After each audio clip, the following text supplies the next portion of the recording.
hold on.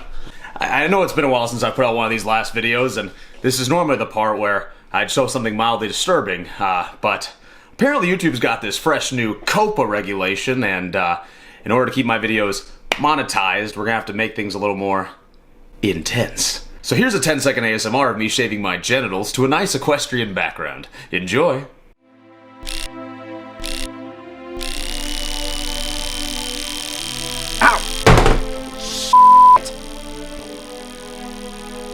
Okay, so now that that's out of the way, today's video is going to be about 5 advanced heavy tips. And this is basically just going to be a follow-up on one of my first videos, the basic heavy tutorial. Although, really, I guess almost my entire channel has been a follow-up on that, but regardless, these are going to be tips that I haven't quite covered in videos before, so I figured I would just take them all and put them in one video. So with that explanation out of the way, let's go ahead and start things up. Jumping into number 1, we have what's called a secondary voice line cancel, or perhaps this time more appropriately termed, a sandwich voice line cancel. This trick was originally made popular by YouTuber Delphi, but for those of you who didn't catch it, I figured I'd cover the trick here. So, as we all know, the sandwich is an incredibly helpful aid to the heavy, and one that should be used with stealth. But the only problem is that whenever the heavy actually goes to use his sandwich, he busts out with a nom nom nom nom nom nom nom nom nom.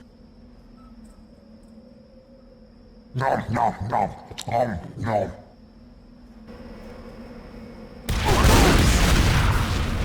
As you can see, this can be very counterintuitive. So what can you do to stop the heavy from his continuous mouth moaning?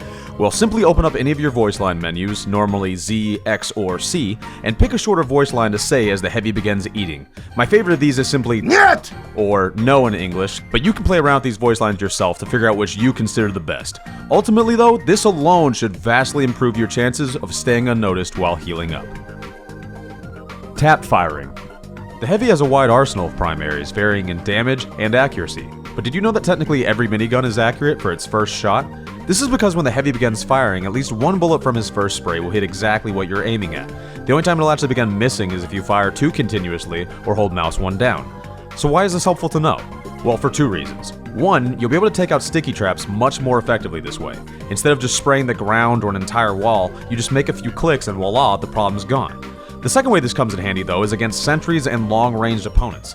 See, from long range, you're bound to waste tons of bullets, no matter what gun you use. But with this trick, you can make sure that every shot counts.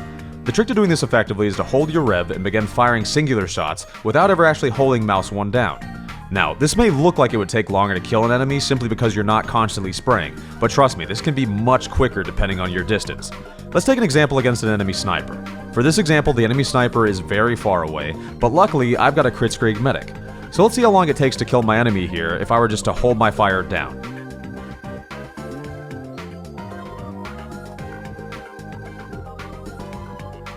Okay, and for this example, let's see what happens if I were just to tap fire a few times. So as you can see, tap firing can definitely come in handy if you know what you're doing.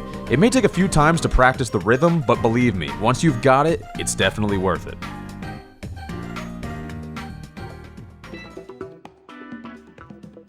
Steak rushing. Now, as more experienced heavies know, the buffalo steak sandwich in its current state is basically just a meme weapon. However, this one trick actually does give the steak sandwich one very situational but valid use. You see, while on a control points or King of the Hill map, some of you may have noticed this timer before each round. The timer counts down from 10, and it doesn't allow you to move much until it runs out. However, you may have also noticed that there are some things you still can do, like taunt. And guess what? Eating is technically a taunt animation. So this gives you the chance to finally give that steak some real use. Here's how.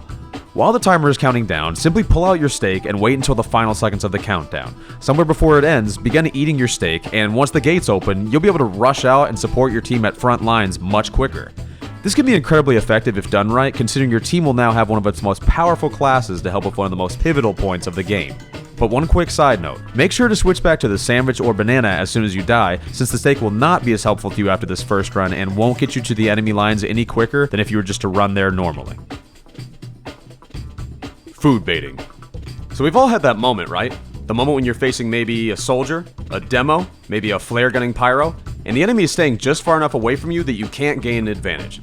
Well, here's a tip to sometimes trick those more witty players into getting closer. While you're still at a decent amount of health, switch out to the sandwich while the enemy's attacking and run for cover.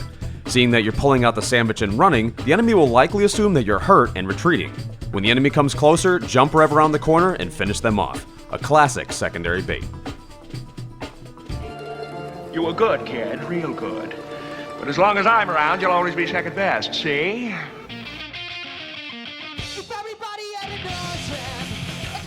Damage surfing. Now, I'm sure there are quite a few ways you can damage surf, but the most common ones we know of are obviously rocket and sticky bomb surfing. And this is a concept I brought up in an earlier video, but I just never fully explained it, so I figured I'd go ahead and do it now. So the way that this works is pretty simple. Your enemy shoots a rocket or a sticky at you, you run forward, and the moment you think it's about to explode, you jump crouch over it to ride its momentum. Now, depending on where you are when the explosion goes off, pretty much determines where you're going to go next. For instance, if you're directly above the explosion when it goes off, you're most likely to shoot up. The further away from the explosion you are, the more likely you are to shoot horizontally. And of course, the golden standard of damage surfing would be to probably land just somewhere in between those 2 points as the explosion starts. That way you can use both height and forward projection to your advantage. Not only will this take away the enemy's advantage of splash damage if you pull it off, but it'll also greatly throw off the enemy's tracking and allow you to close the distance. So the next time you run into a soldier or demo man trying to shoot at your feet, try jumping around a bit and see if this works for you. And as a bonus, sometimes you'll get to embarrass other players.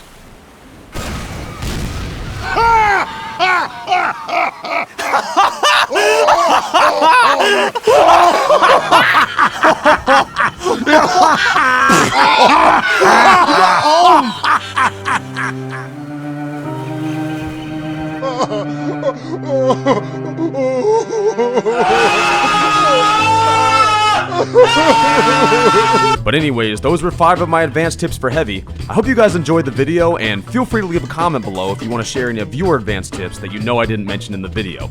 And until next time, this was Big Joey! Later.